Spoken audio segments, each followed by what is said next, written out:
Heidelberg کیٹیکزم، خداوند کا دن، اتوار 11، حصہ 2، عنوان خدا کا مجسم بیٹا۔ سوال نمبر 29۔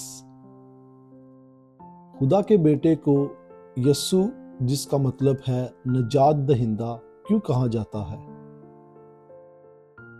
کیونکہ وہ ہمیں ہمارے گناہوں سے بچاتا ہے، اور اس کے سوا نجات نہ تو کسی اور کے وسیلہ سے مل سکتی ہے اور نہ ہی کہیں اور تلاش کی جا سکتی ہے۔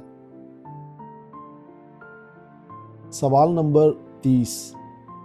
کیا جو لوگ اپنی نجات مقدسین میں یا اپنے آپ میں یا کہیں اور تلاش کرتے ہیں، حقیقت میں صرف ایک ہی نجات دہندہ یعنی یسوع پر ایمان رکھتے ہیں؟